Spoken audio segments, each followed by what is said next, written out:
This is the X-Zone Broadcast Network, broadcasting worldwide on broadcast affiliates and satellite program providers, including CNN Broadcast Network, Sirius Satellite Network, Star Media, Good News Radio Network, Angel Broadcast Network, Wiki Broadcast Network, and WPBN TV. For more information on the X-Zone Broadcast Network, visit us at www.xzbn.net.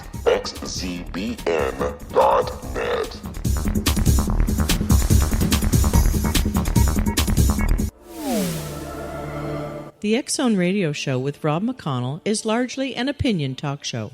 All opinions, comments, or statements of fact expressed by Rob McConnell's guests are strictly their own and are not to be construed as those of the X-Zone Radio Show or endorsed in any manner by Rob McConnell, Relmar McConnell Media Company, the X-Zone Broadcast Network, its affiliated networks, stations, employees, or advertisers.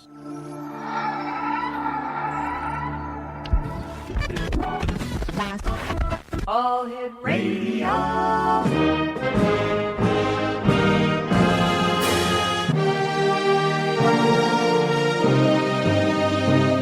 Welcome to the X-Zone, a place where fact is fiction and fiction is reality.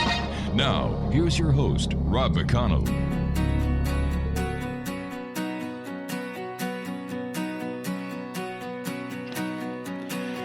And welcome to another evening here in the X-Zone. I am Rob McConnell, and for the next 3 to 4 hours, I'm going to be your host and your guide as together we cross the time-space continuum to this place that I call the X-Zone. It's a place where people dare to believe and dare to be heard. It's a place where fact is fiction and fiction is reality. And we're heard around the world on the Talkstar Radio Network, Radio X throughout Europe, and the X-Zone Broadcast Network. If you'd like to send me an email, xzone at xzoneradiotv.com, on all social media sites, X-Zone Radio TV, and our main website, www.xzoneradiotv.com. My guest this hour is Ross Allison. He is a paranormal investigator, author, media host, lecturer, teacher, and even tour guide. The Pacific Northwest only full-time ghost hunter. Ross is the founder of AGHOST, which is Advanced Ghost Hunters of Seattle, Tacoma, and now runs A Ghost Investigations. With close to 30 years of investigating the paranormal and over 17 years running a ghost hunting group, Ross travels internationally to investigate paranormal activity, collect ghost stories, and Ross travels internationally. We said already that. Okay, so researches cemeteries and teaches others about the strange things going on all around us. If you'd like to find out more about Ross, aghost.org and spookedinseattle.com. And Ross, welcome to the X-Zone. Well, thank you for having me. Tell me, what was it that brought you into the world of the undead, the world of ghosts, and the world of hauntings? Well, I always tell everybody I blame my mother. I blame my mother for a lot, too. No, I have a mother that loves ghost stories. So I grew up listening to these stories and was just fascinated with them. You know, just curious as to, are people really experiencing this stuff? So for me, you know, it was the curiosity that got me involved in this, where at the time when I got involved, most people involved in this field had actually had those encounters, and I was just envious of those people. When did you have your first encounter? Oh, I'd have to say it was shortly after I started my group. And we were investigating Alcatraz. We were actually spending the night on the island. And this is before, you know, all the ghost hunting shows and everything, so it was a little easier to get into some of these places. And so we were doing our investigation, and what was really cool is they actually opened up locations that weren't open to the public. And one of those was the old morgue. This is where they would have kept the bodies before they shipped them off to San Francisco. And I was the first one to venture through here, and there was this little tunnel that went down underground. And so, you know, curiosity, I'm going to check this out. And so I go down into this tunnel area, and it leads to this open room. And apparently this is where they would have kept gunpowder when this actually used to be a military base before it became the prison. And so I go down there, you know, and I've got my investigators right behind me, so they're following me around. But I'm the first one to go in, and I take a picture of the room and say, okay, this is cool. So now I see where I'm going. So I head towards the back of the room, and now I want to get a picture of the entrance. And at that time, the investigators are kind of filtering in. And so I go to back up to take a picture, and as I'm backing up, somebody put their hand on my shoulder and stopped me. So I looked over to apologize to the investigator that I backed into the corner, and there was nobody there. I mean, I physically felt the weight of a man's hand, the pressure of his fingers, physically stopping me as I was stepping backwards. Right. And I was expecting to see a person, Mm-hmm. and there was nobody. So that was my first physical experience, and that's really, what gets you going. I would imagine so. Since then, we've got about a minute before I have to take my break. How many investigations have you and your group gone on? Oh, gosh. Well, being that we're the oldest ghost hunting group in the Pacific Northwest, we pretty much, in travel all over, I'd probably say about 700 investigations. My goodness. All over. Yeah. That's quite a bit. Listen, we keep busy. You keep busy. That's great, and I'm looking forward to hearing some of the investigations that you've done over the years. Exonation, Ross Allison is our special guest, aghost.org, and spookedinseattle.com. This is the X Zone. I am Rob McConnell, and Ross and I will be back after this break as we continue investigating the world of the paranormal and the science of parapsychology right here in the X Zone. Don't go away.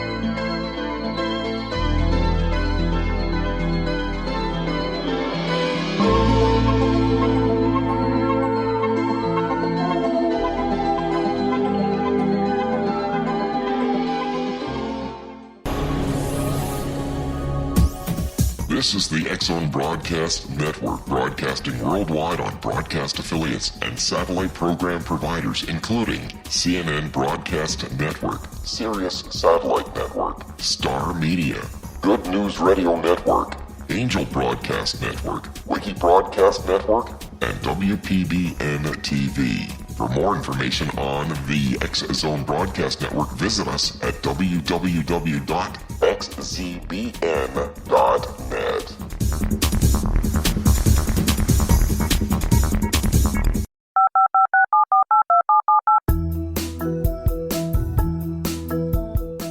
Did you know that when you're on the road with limited data or Wi-Fi, you can still listen to the X-Zone Radio Show with Rob McConnell, The Science of Magic with Gwilda Wiyaka, X-1, Dimension X, Space Patrol, and every minute of the X-Zone Broadcast Network by calling 213-401-0080, courtesy of Audio Now.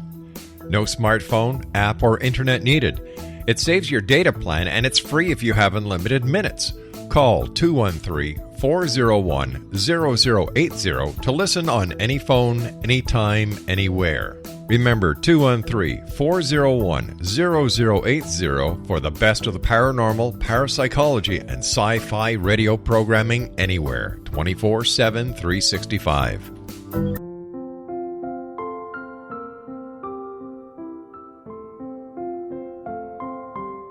I am Dr. Carl O'Helvey, founder, president of a new cancer foundation focusing on evidence-based physical, mental, and spiritual interventions, including natural cancer cures, prayer, meditation, affirmations, nutrition, and other related holistic cancer prevention and cure modalities. These are used in cancer education, research, and financing care. I ask for your help to continue this important work by donating at www.holisticcancerfoundation.com.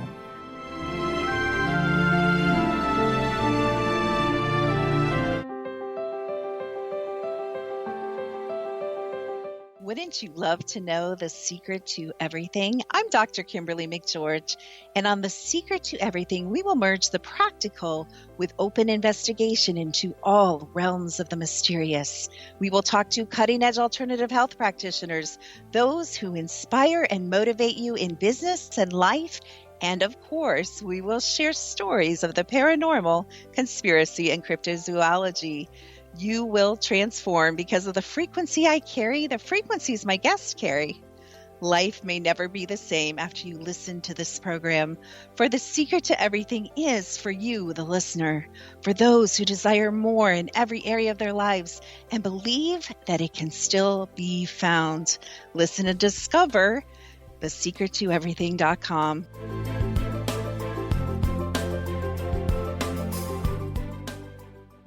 Little children aren't the only ones afraid of the dark. Millions of soldiers return from war zones with PTSD, anger, frustration, fear, and loneliness, much of which surfaces during the darkness of the night. You have the chance to change the lives of these American heroes. Songs and Stories for Soldiers.us provides free MP3 players for these men and women. With a list of 3 million songs in 16 different styles, 100,000 audiobooks, and 30,000 old-time radio programs, every veteran can find something to soothe and comfort them at no cost. All our players contain an 8-hour audio program designed to help veterans fall asleep. With 1,500 plus vets now participating, it's our goal to deliver 10,000 audio players this year. Go to our website at songsandstoriesforsoldiers.us.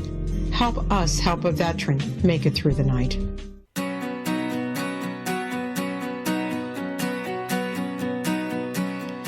Ross Allison is our special guest. He is the gentleman behind aghost.org and spookedinseattle.com. What has been your most enlightening investigation that you've done, where you've seen the most and you had the hair on the back of your head, just kind of stick up and you get that tingling feeling all over you? Oh, well, like I said, we've done tons and tons of investigations, and all over the world we've done these investigations. And I'd have to say, even though I've been to some of the scariest places that you could imagine, the most intriguing investigation for me is the one that everybody loves to hear about, and that's the investigation that I did at St. Louis University. Now, I lecture at colleges all over the U.S., and so I was invited to St. Louis University to do my lecture. Now, when I do my lecture, after the lecture, I'll take the students on a ghost hunt to their campus. Now, St. Louis University, if people aren't aware of this, is where the true Exorcist case took place. The one that inspired the movies with Linda Blair. Yeah. So, I was kind of excited, to get to investigate this place. And the place that they took me to was the building right next to the church that was involved in this case. Now, at the time that the case happened, the church actually owned this building, but they've now sold it to the campus. So, I was excited to check out this place. And when you go in, it doesn't look any different than any other campus. Yes, it's an historic building. And so it was pretty cool to go through it. And they take me upstairs to the 4th floor. Now, I was kind of surprised by this because the 4th floor was completely abandoned. I mean, run down, graffiti everywhere, holes in the walls. And I was kind of surprised because it's huge up there. And I'm thinking, gosh, why doesn't the campus utilize this space? And they bring it to my attention. They said, well, the reason why they stopped using the space is because they've had so many problems on the 4th floor. And problems they're referring to as paranormal problems. And I'm thinking, okay, this is interesting. So, we're going around through the 4th floor, and, I've got, doing the readings, taking photos, and they're telling me some of the stories. And they said, when the church owned this building, the 4th floor was used for, classrooms, for Sunday school. And they also had some of the nuns living up there. And, they took me into one of the rooms where apparently a nun had committed suicide. And I'm thinking, oh, this is kind of cool. Not that she committed suicide, but it was just a good lead for us. Yeah. So, yeah. So we're going around through all the different rooms, and I walk into this one room. And right when I walked into the room, I heard this crunch underneath my feet. Now I looked down, and I realized, stepped on a dead bird, So I kind of kicked it over the side so no one else would step on it. And seeing dead animals in abandoned places was nothing unusual for me. Yeah. But when I shined my light through the rest of the room, I was surprised to see that the room was just filled with dozens and dozens of dead birds. They were all over the place. Now, I had already been through most of the fourth floor, and I had not come across any of these dead birds until I got to this one room. Now, what made this really interesting is the fact that security had gone through the fourth floor and removed all the doors. And the reason for this is because they've constantly had students sneaking up there to scare each other. So it just made it easier for them to do their rounds when they didn't have to open and close doors. So I just started thinking, I'm like, wow, why did the birds all die in this one room when they had access to the whole fourth floor? Well, as the students come to filter in, they bring it to my attention that this is the room that the boy had stayed in. Now, the stories have it that they had moved the boy to various different locations and performed multiple exorcisms on the boy because they felt if they performed a full exorcism on the boy, it could kill him. So I realized I'm standing in a room that this boy had stayed in for a short time, and an exorcism had been performed in this room. So creep factor is going up a bit here. Now, one of the things that I do is I give the students some of the basic equipment that they can use on the investigation. And they start to gather in this room with me. And we're in this room for less than 5 minutes when all of a sudden, all the equipment starts to go off at the exact same time. Right away, we start to feel like the temperature starts to drop in the room. And it's getting colder and colder, almost to the point where I'm expecting to see my breath anytime soon. The EMF detector is going off like crazy, and we can't find any source that's producing this high EMF readings. And the compass, it's spinning around and around and around and around, and it will not stop. So I'm like, oh my God, I got to document this. I got to prove that we are really experiencing this. And unfortunately, a photo won't do that. So I immediately switch my camera over to video. And luckily, my camera shoots in infrared as well. So I start filming everything that's going on. I'm filming the equipment. I'm filming, the students. And I'm thinking, okay, this is really cool. We're proving that this is happening. But then it starts to slow down a little bit. And I'm thinking, okay, before this completely stops, I want to try for some EVP. And if anybody's not familiar with that, that's electronic voice phenomena. So I start asking questions into the air. And I finally get to the question. I ask, can you tell me whose room this is? Now, there's about, 15 seconds of silence. And then all of a sudden I start to hear crying to the left of me.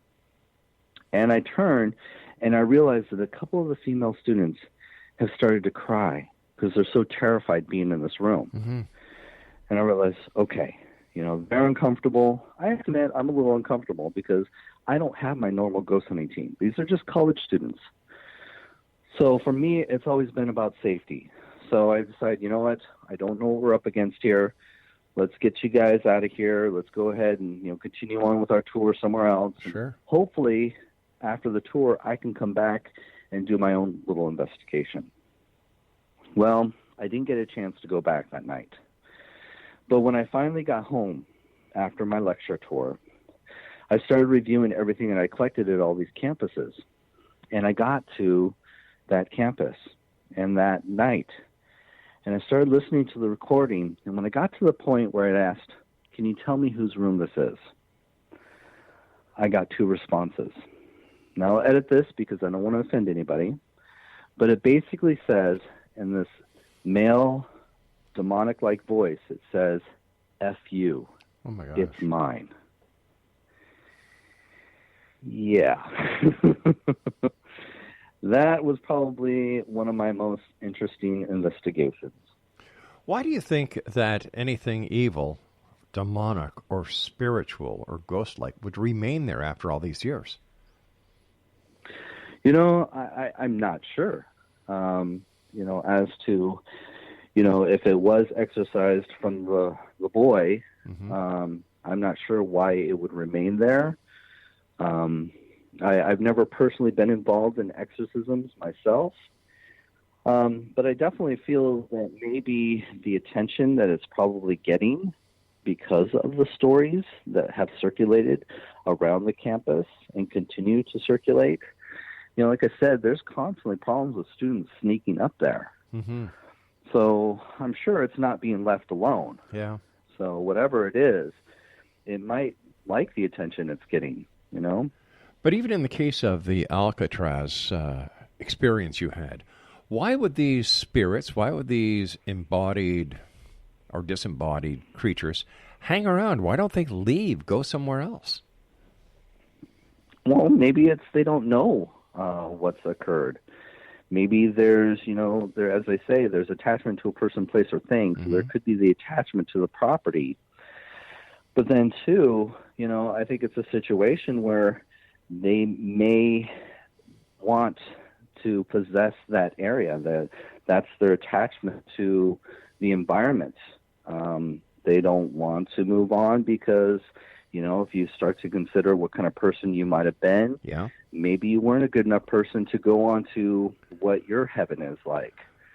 And so rather deal with judgment, being judged, I think you might hang around and see what, the afterlife has to offer you.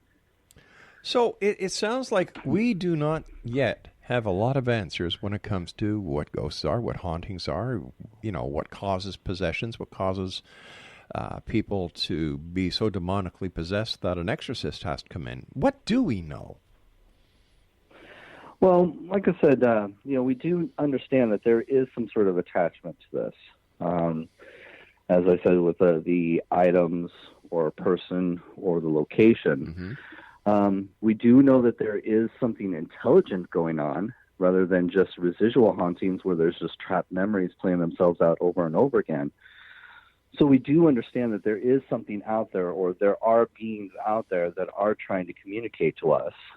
And this has been proven through EVP, the electronic voice phenomena, where these voices will answer our questions through recording devices. And that's pretty amazing right there. Well, yeah, I understand that. But isn't it possible that it could be the subconscious desire of those conducting the investigation that they could somehow be telepathically imprinting the digital or the analog recorder? I have heard those theories as well.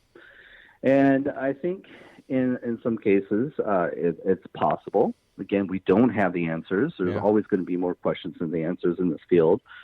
It's the same thing, as when people want to talk about Ouija boards. A lot of people want to think that, they're the gateway to hell.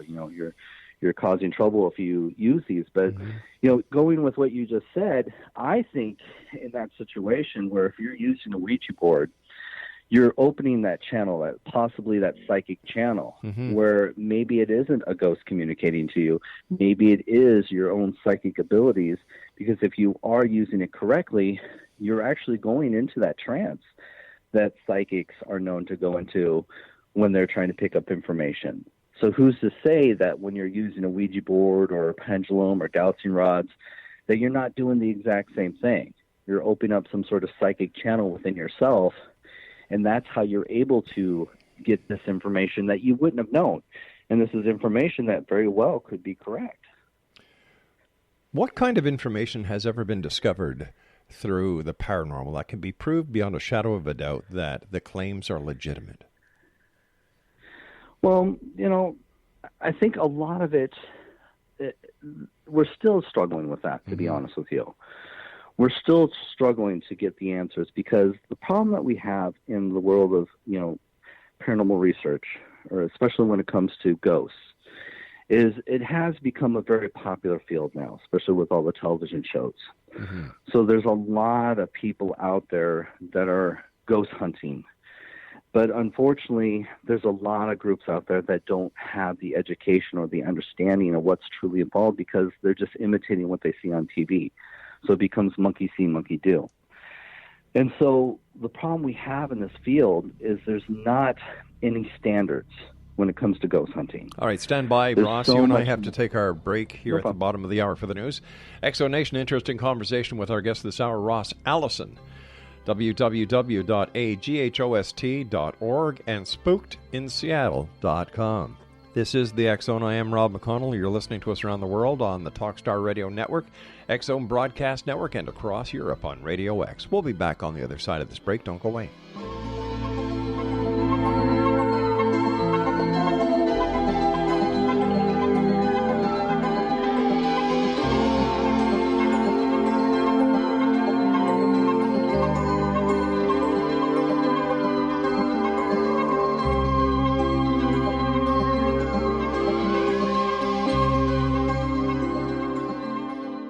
Hi everyone, Rob McConnell here, and I wanted to spend a moment on internet streaming. Everybody has heard about internet streaming, but not many know much about it. Did you know the internet streams just about everything? Movies. From new releases to old classics. TV shows. Almost every show, every episode, and much more. But the question has always been, how do you do it? Well now, thanks to the folks at 123 Ready TV, I have the answer for you. They have developed a simple program app, 123 Ready TV, that you install on your Windows PC, Android smartphone, or Android tablet that can have you streaming like a pro in less than 5 minutes. You truly won't believe how much is available or how easy it is to do until you try. And for a one-time cost of only $19.99, this product is a real winner. To learn more about 123 Ready TV, visit our website at www.xzbn.net.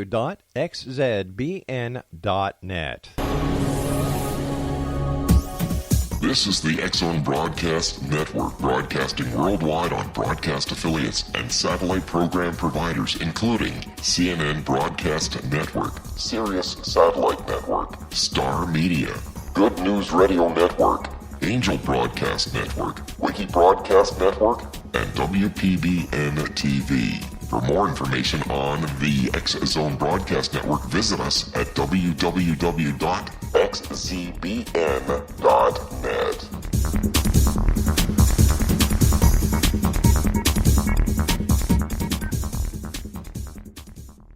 How would you like to be able to read other people's minds? Well, the next best thing is here. When you know how to read a person's name, you know how the person thinks, feels, and behaves. Each letter in our name holds a key to unlock our true essence. Our name contains both our gifts and challenges in this lifetime. Mnemology science discovers personality secrets hidden in the placement of the letters of our names, including the first and last impression people remember about us. Sharon shows us how to interpret the arrangement of letters as outlined in her book, Know the Name, Know the Person. Sharon Lynn Wyeth created mnemology science after 18 years of research and testing her theories, and has supported thousands of people around the world in understanding themselves and others better. You'll enjoy Sharon's unique teachings as she shares her system to learn the gifts behind your given birth name. Even if you don't like your birth name, there are jewels in this book.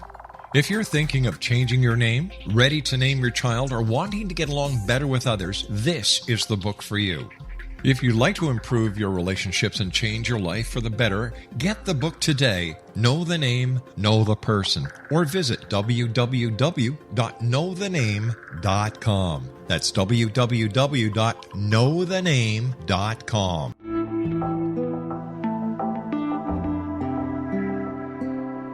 Take a step back in time and discover old Florida cuisine at Marsh Landing Restaurant in Fellsmere, Florida. Enjoy delicacies such as frog legs, gator tail, catfish, and swamp cabbage, or enjoy the more traditional cuisine such as hand-cut Angus steaks, ribs, and seafood.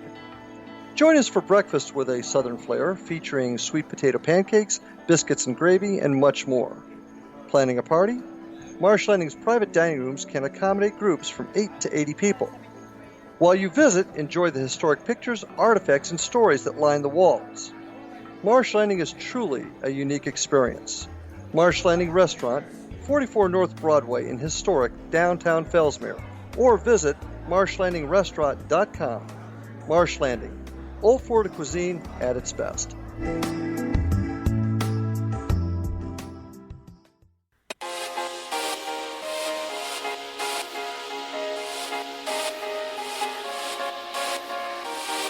Welcome back, everyone. We're talking about ghost hauntings, things that go bump in the night this hour here in the X Zone. Ross Allison is our special guest. He is a paranormal investigator, author, media host, lecturer, teacher, and even tour guide. www.spookedinseattle.com, and aghost.org. Before we went to the break, we started talking about the popularity of ghost hunting. And a lot of it could be attributed to the number of television shows that are on these days. I've got to be honest with you. I've seen these shows. I think they're nothing else but a bunch of bunk. I don't think they... it's just a matter of, geez, the programmers now have so much dead air. What are they going to put in there? So they're going to take these homemade productions, throw them on air, and everybody's thinking they're going to get rich, and they don't. I agree with you. Yeah, so you yourself, as a credible researcher, doing this for so many years, how do you see the influence of these shows affecting those who want to become ghost hunters? Well, as I was saying, there's so many groups out there that lack the education and experience, and they get the attention that they're craving for. And so without having any standards in the field of paranormal investigation, whenever we submit evidence, whether you believe it's legit or it's questionable, we're always going to be questioning anybody's evidence out there because of the fact that we don't have any strict rules that we go by when we ghost hunt. And without the community coming together and having these standards, that's where it's going to hurt us the most. But why doesn't the community come together? Is it a matter that everybody wants to have the smoking gun and they want to be the group to find that all-conclusive proof, and they're not willing to share or work with other groups? What is it? Exactly. And that's a lot of it. Really? There's too many egos involved. There's too many people that think, oh, I've got the golden key that's going to prove that there's ghosts out there, but yet we don't want to share that information. We want to make sure that I'm going to be the one that's going to be in the history books that proves that there's a life after death. And so with those egos out there, it's become a huge problem. And the problem also is, these groups become territorial. They get mad if you come into their area and do an investigation. How can they get mad? How can they claim an area? For goodness sake, that's just ridiculous. It is, unfortunately, because one of the things that I feel that's so important in this field is we have to be willing to share. Sure. Because as we learned in the field of paranormal research, it's all about being at the right place at the right time. You're not always going to get the experience you want. But if we're willing to share and share locations, when one group goes in and they walk away with an interesting EVP or an interesting experience, and another group can go in later and walk away with that same experience, all it does is validate both groups, and it validates the location as well. So how do you overcome that? Well, I don't know if we can, I think the best thing we can is just to continue to have open channels of communication. If there are groups out there that are willing to talk, that are willing to share, that will help. And then, also share our ideas and theories as to what's going on out there. Because, there's no device out there that's going to tell you, yes, you have a ghost in your home.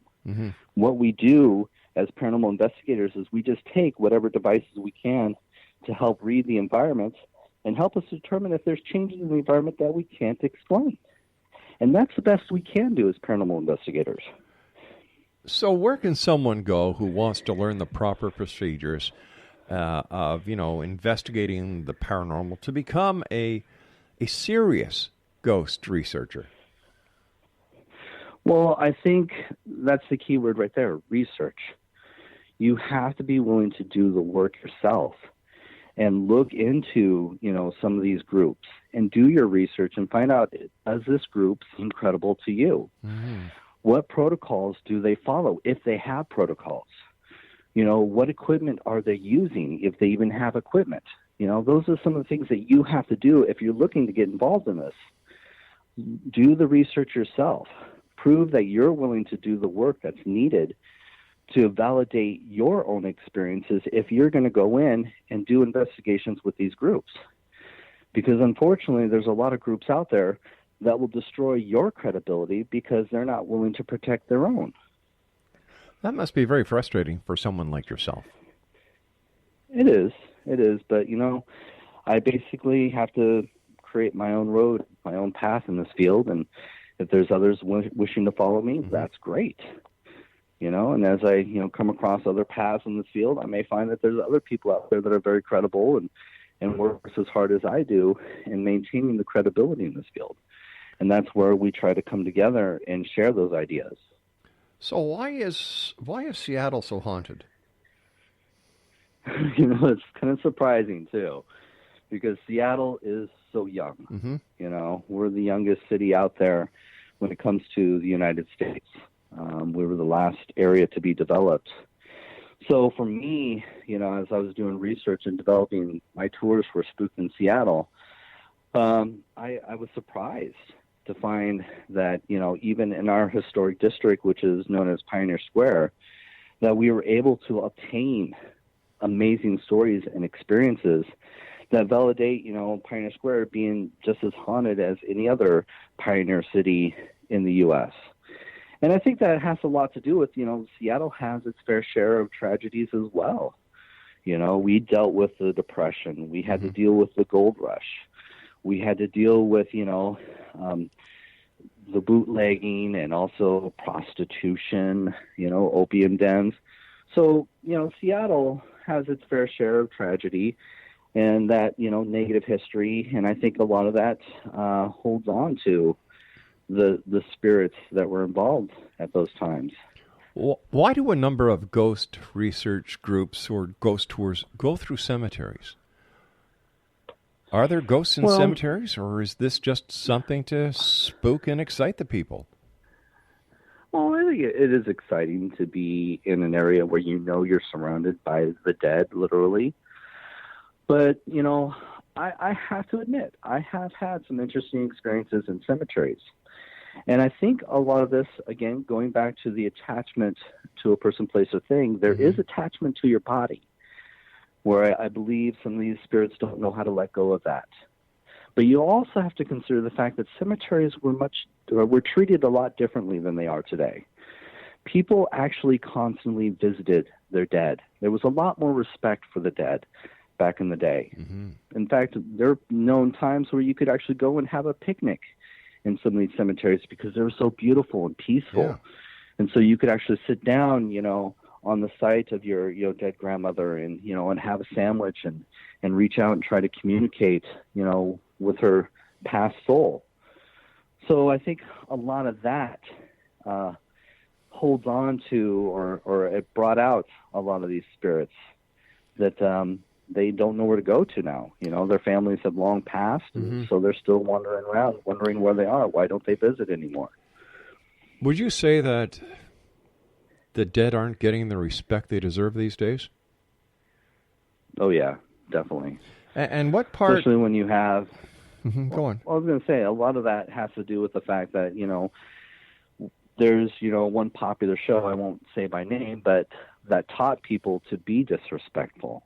To go in and taunt the spirits and say, if you're here, prove it, And I think those situations have also, prompt a group of people out there that mirror that as well. And they'll go around and be disrespectful and taunt the spirits. And I think that's the worst thing that you could do. What are the top 3 things that you would suggest anyone listening to the show tonight not to do if they want to become paranormal investigators? Well, I would say, number 1, don't be disrespectful. If ghosts are truly out there and they are the people that were once among the living, I think the best thing you can do is to go in there and be respectful to them, as you would go into someone's home as a guest, and treat them with that same respect. Because I think in that case, you're probably going to get a lot more out of it rather than going in and being disrespectful. So I always say, be respectful, and hopefully you'll get the results that you want. The other thing is also, be respectful towards other groups. I think, if there are groups in your neighborhood, try to reach out and communicate to them. Put the egos aside. There's far too many groups out there that they'll ever have ghost hunting shows. And if you're in it for the fact that you're hoping to have a ghost hunting show, you're in it for the wrong reasons. Yeah. I think you definitely, if you want to get involved in this field, you got to understand the kind of person that you are. And you have to ask yourself those questions, like, why am I really involved in this field? Am I a thrill seeker? Do I just want to go in and have the experiences that I see on TV? Or do I really want to have a true understanding as to what's going on? And I find that those are the three reasons why people get involved in this field. It's, because you want to have your own ghost hunting show, you're a thrill seeker, or you truly want to understand what's going on out there. And those are some of the things that you have to ask yourself. So I think if you go ahead. I was just going to say, so 2 out of 3 reasons are reasons not to get involved. And you want to, and why to get involved? No, I said 2 of those 3 reasons. Yeah, not to get involved. Yeah. And then let me think of a third one. Gosh, I would have to say, don't get involved if you're afraid of this stuff. I find that a lot of people that get involved in this field is, they're curious about it. They want to know what's out there, but they're too afraid. They're the ones that, I don't want to be the first one to go into the room. Well, you have to overcome those fears, and it happens. You even see it on the ghost hunting shows where they'll sit there. They like to send people out there in this field that are afraid of it. And so they'll make them basically confront their fears, but they can't because they'll hear a strange noise and they'll scream and run away. If you're that kind of person, don't get involved in this field. I'm sorry. Sure. You have to be able to sit in the dark and wait patiently for something to happen. But, and if a little ping or pop is going to scare you, you probably don't need to be here. But ghosts aren't just around during the night. Why don't these people investigate the ghosts during the day? Because of the myth that people believe that it only happens at night. People don't understand that activity happens 24/7. It's not always at night. I think people, and I get to ask this a lot of times, why do we ghost hunt at night? Mm-hmm. Well, there's a couple reasons why we ghost hunt at night. For one, you have to have a controlled environment. All right, let's hold that there because this is getting interesting, and I don't want to interrupt you like I just did because we have to go to a break. No problem. Ross, stand by, my friend. Thanks very much for coming on the show. It's great having you with us. X-Zone Nation, Ross Allison is our guest, aghost.org and spookedinseattle.com. Ross and I will return as we wrap up this hour here in the X-Zone from our broadcast center in Hamilton, Ontario, Canada. Don't go away.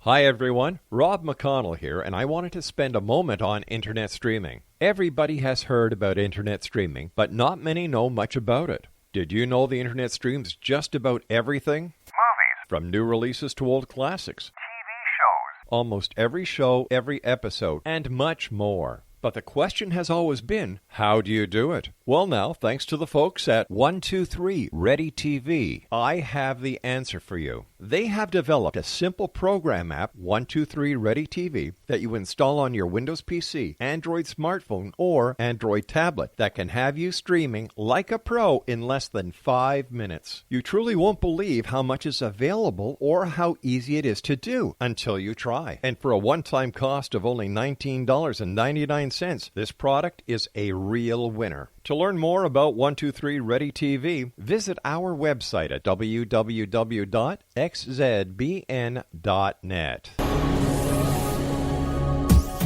This is the X-Zone Broadcast Network, broadcasting worldwide on broadcast affiliates and satellite program providers, including CNN Broadcast Network, Sirius Satellite Network, Star Media, Good News Radio Network, Angel Broadcast Network, Wiki Broadcast Network, and WPBN TV. For more information on the X Zone Broadcast Network, visit us at www.xzbn.net.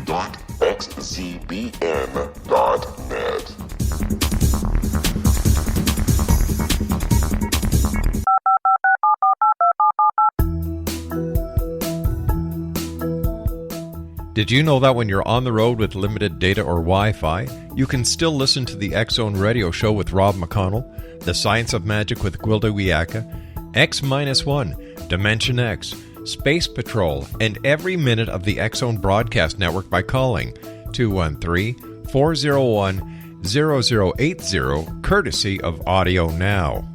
No smartphone, app, or internet needed. It saves your data plan, and it's free if you have unlimited minutes. Call 213-401-0080 to listen on any phone, anytime, anywhere. Remember 213-401-0080 for the best of the paranormal, parapsychology, and sci-fi radio programming anywhere, 24/7, 365.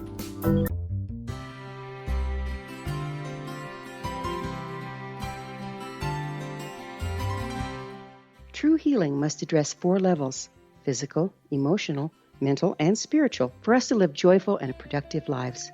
We tend to treat 3 of the 4, leaving the spiritual languishing. If you're tired of the same dysfunctional patterns cropping up in your life, Soul Balancing is for you.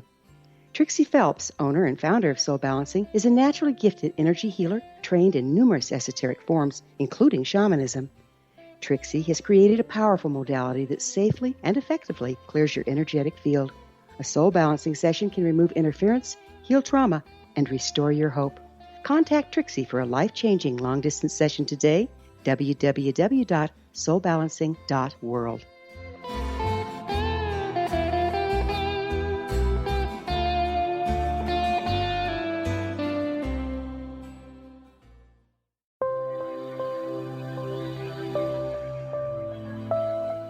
There's a legend shared by many indigenous cultures of a time when the nations were cast to the 4 corners of the world.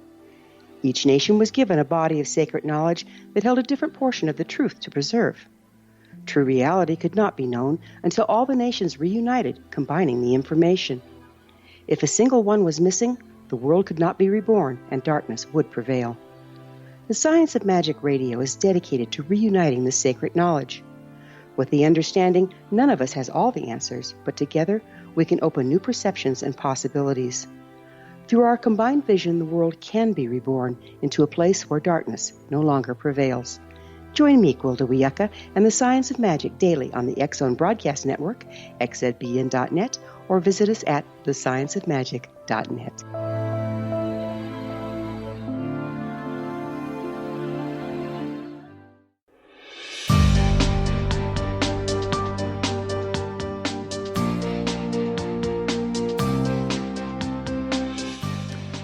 All right, Exonation, Ross Allison is our guest, aghost.org and spookedinseattle.com. Yeah, you and I were talking about why most people don't do ghost hunting during the day, and you said, well, for one thing, at night you have a better control of the environment. How is that? Right. Well, it's hard to do an investigation when you're being called into a business and their operating hours are during the day. You know, you're not going to be able to do an investigation if people are walking in and out of the building. Mm-hmm. But also, too, when you're doing a private home, you have to wait till the family's home to allow you to let you in to do an investigation.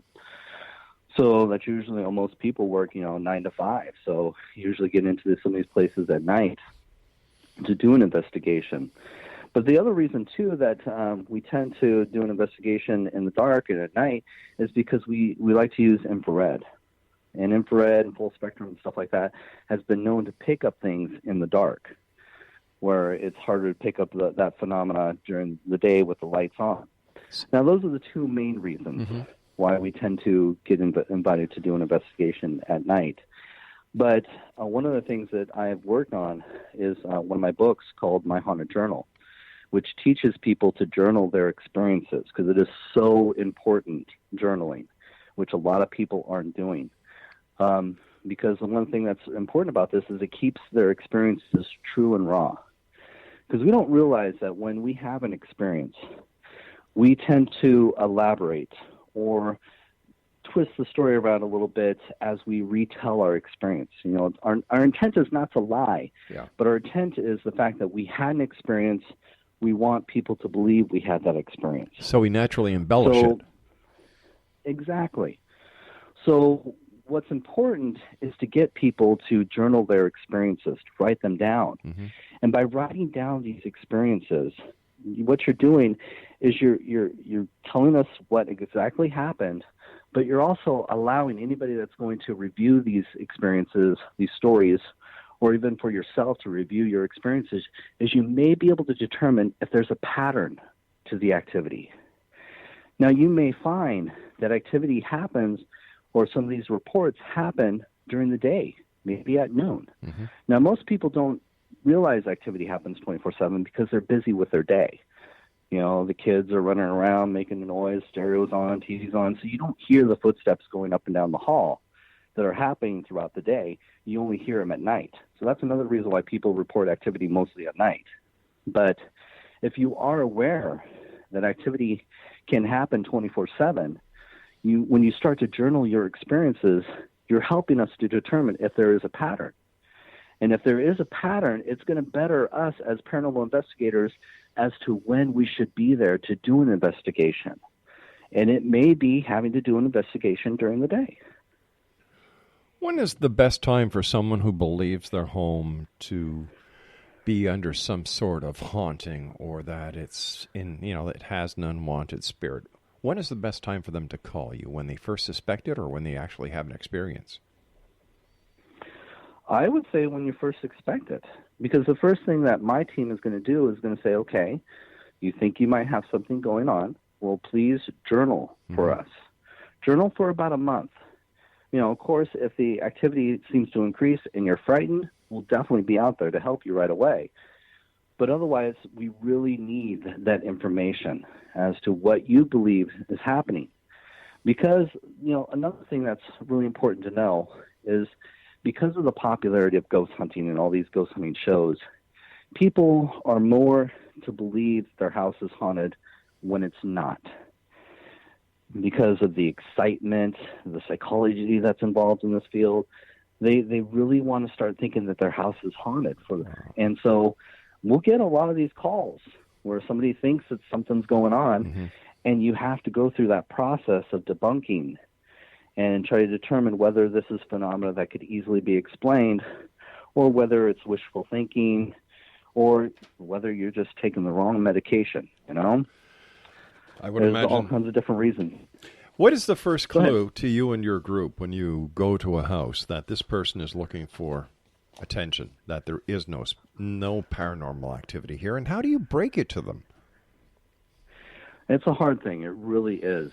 Because, in this field, you tend to find yourself in the counseling session, where you have to be the counselor. Yeah. And we're not trained counselors, So the hardest part is being honest with people, because they so believe that there's something going on in their home.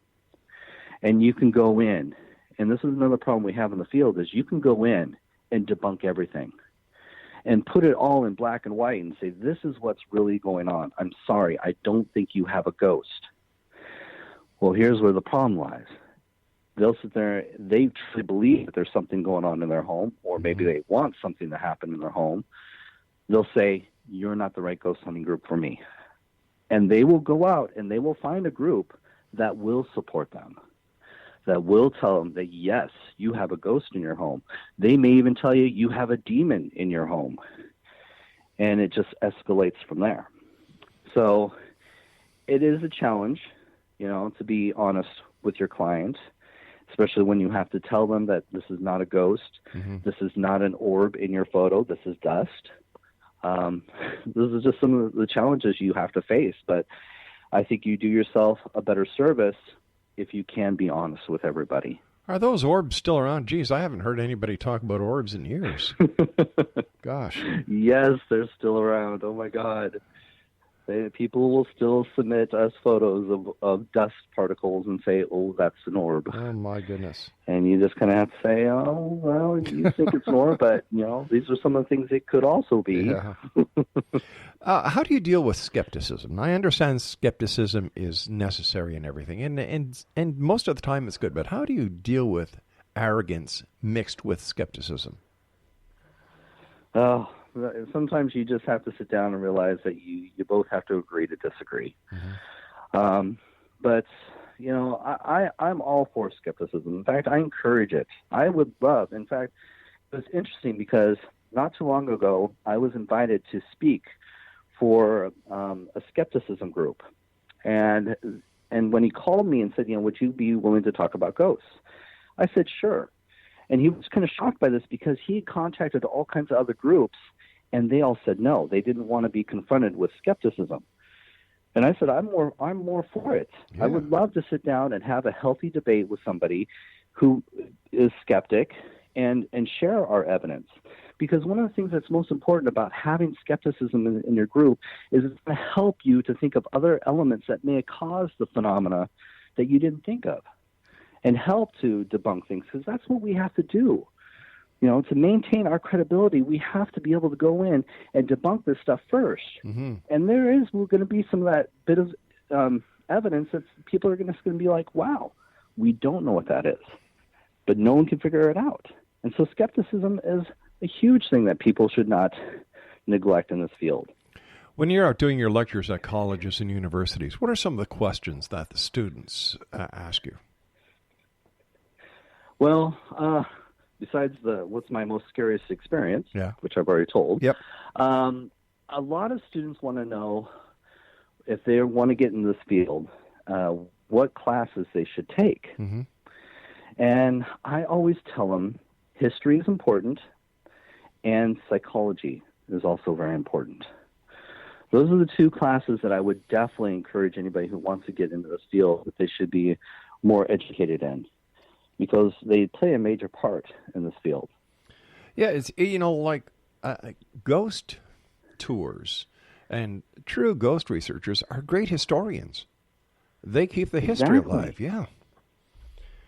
And it's funny, too, because I do, with my ghost tours at Spooked in Seattle, we include history in our storytelling because I find it's a very big, important part of that ties in these ghosts that we talk about. Mm-hmm. And I've been on a lot of tours where they don't even talk about history. They just tell you the ghost story and then they move on. And I find that it's a huge part of this. You have to understand, the era that they come from and what life was like, at those times. The connection between should be able to identify. Sure, and the connection between the past and the present and where it may extrapolate into the future. Exactly. Yeah. We've got about 2 minutes left. What are your final thoughts? Final words for the listening audience of the X-Zone Nation tonight? Well, I think if anything, if you're going to get involved in this field, have an open mind. There's going to be a lot of things out there that we can't explain, and we may never be able to in our lifetime. But as long as I continue to be honest with my experiences and continue to educate people, I think I do the world of paranormal research a great service, And also, like me on Facebook and follow my adventures as well. All right, Ross, I want to thank you ever so much for joining us. Before you do go, let our listeners know how they can find you on the web as well as on Facebook. Yeah, definitely. You can look up Ross Allison, Ghost Hunter, and you can find me on Facebook and like me. You can also check out my books. I have 5 books out from Ghostology 101, Spooked in Seattle, Tacoma's Haunted History, My Haunted Journal, and my latest Haunted Toys that I did with David Weatherly. And then, of course, Spooked in Seattle at spookedinseattle.com. You may be lucky enough if you're in the Seattle area. I do ghost tours as well. Ross, thank you so much for joining us and for sharing your knowledge and your experience. I look forward to the next time you and I meet back here in the X-Zone. Until then, be safe and well.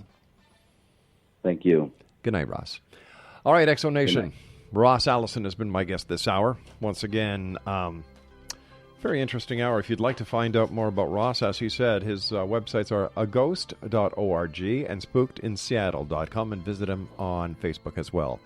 I'll be back on the other side of this commercial break with the news as we continue here in the X-Zone from our broadcast center in Hamilton, Ontario, Canada. Don't go away.